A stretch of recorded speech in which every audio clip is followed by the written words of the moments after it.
ایک مرتبہ نبی کریم صلی اللہ علیہ وسلم نے صحابہ کرام سے پوچھا کہ محبت کی اسلام کی سب سے مضبوط گرہ کیا ہے؟ تو ایک صحابی کھڑے ہوئے کہنے لگے نماز اللہ کے رسول، کیونکہ نماز کے لیے 5 وقت ہم مسجد میں اکٹھے ہوتے ہیں، تو نماز اسلام کی سب سے مضبوط گرہ ہے۔ آپ نے فرمایا ٹھیک کہا، لیکن یہ نہیں۔ پھر دوسرے صحابی نے کہا اللہ کے رسول حج ہے، سال میں ایک دفعہ مختلف قبیلے کے، مختلف شکل و صورت کے، مختلف جگہوں کے لوگ ایک جگہ جمع ہوتے ہیں، شاہ گدا سب ایک لباس میں ہوتا ہے، بیت اللہ کا طواف کرتے ہیں، لبیک اللہم لبیک کی صدا لگاتے ہیں، اللہ کی عدالت میں حاضر ہوتے ہیں۔ تو نبی کریم صلی اللہ علیہ وسلم نے فرمایا بہت خوبصورت جواب، لیکن یہ بھی نہیں ہے۔ پھر تیسرے صحابی کھڑے ہوئے کہنے لگے اللہ کے رسول زکوٰۃ ہے، کیونکہ ایک مسلمان اپنی مال کو پاک کرتا ہے، زکوٰۃ دیتا ہے، اور دوسرے مسلمان کی مدد کر لیتا ہے، تو یہ اسلام کا سب سے مضبوط گرہ ہے۔ تو نبی نے فرمایا یہ بھی نہیں ہے۔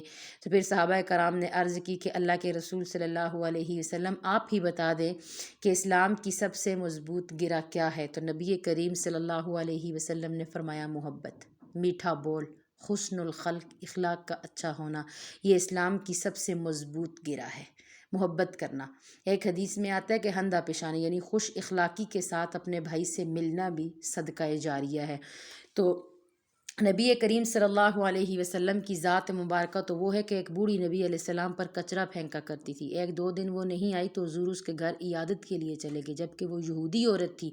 آپ اس کے پاس گئے، پوچھا کہ کیا بات ہے، 1-2 دن سے نہیں آئی ہو؟ تو میں نے عیادت کی ہے۔ نبی تو اتنے کریم آقا تھے، اتنے لجپال نبی تھے، ہم ان کے امتی ہیں، تو ہم کیا کرتے ہیں کیچڑ میں اگر کوئی بندہ چلتا ہے وہ کبھی نہ سوچے کہ ہم کیچڑ پہ چلیں تو ہمیں چھینٹیں نہیں پڑیں گے، چھینٹیں ضرور پڑتی ہیں۔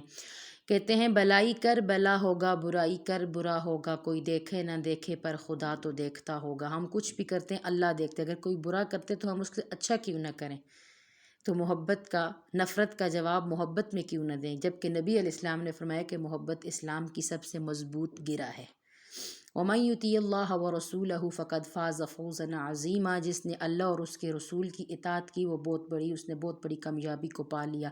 آج ہم دوڑ رہے ہیں، بھاگ رہے ہیں، اللہ اور رسول کے حکموں کو پامال کر رہے ہیں، ادھر ادھر دوڑ رہے ہیں، کامیابی ڈھونڈ رہے ہیں، جبکہ قرآن کہتے ہیں وَمَن يُطِعِ اللَّهَ وَرَسُولَهُ، جس نے اللہ اور اس کے رسول کی اطاعت کی اس نے بہت بڑی کامیابی کو پا لیا۔ تو ہمیں اللہ اور رسول کی اطاعت کرنی، ان کے بتائے ہوئے رستوں پر چلنا ہے، تو پھر کامیابی کے پیچھے ہمیں بھاگنا نہیں پڑے گا، بلکہ کامیابی خود ہمارے پیچھے آئے گی۔ تو اللہ اور اس کے رسول سے محبت کرنی ہے۔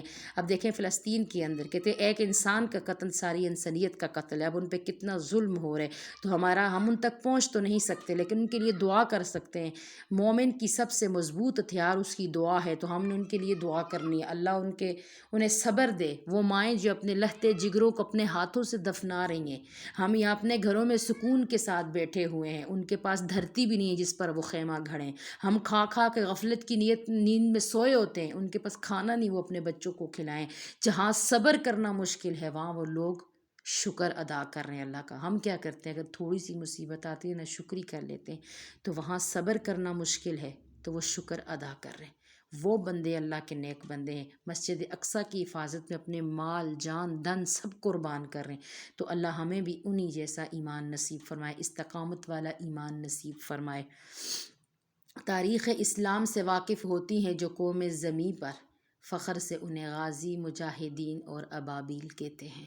یہی وہ لوگ ہیں جو ابابیل کا کام کر رہے ہیں، جیسے کہ کعبہ گرانے والوں پر اللہ نے ابابیل کو بھیجا تھا، آج فلسطینیوں کی شکل میں اللہ نے ابابیل بھیجے مسجد اقصیٰ کی حفاظت کے لیے۔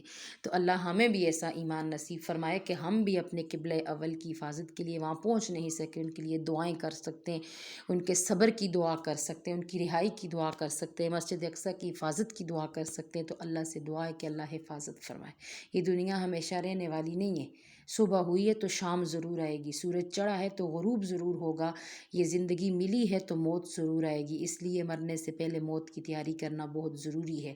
تو اللہ ہمیں موت کی تیاری کی توفیق عطا فرمائے، اور نبی کی اور اللہ اپنے راستے کی اور اپنے حبیب کے راستے کی اطاعت کرنے کی توفیق عطا فرمائے، اور اللہ رب العزت ہمارے اس جاتے ہوئے دور میں ہمیں ایمان کی استقامت نصیب فرمائے۔ سبحان اللہ۔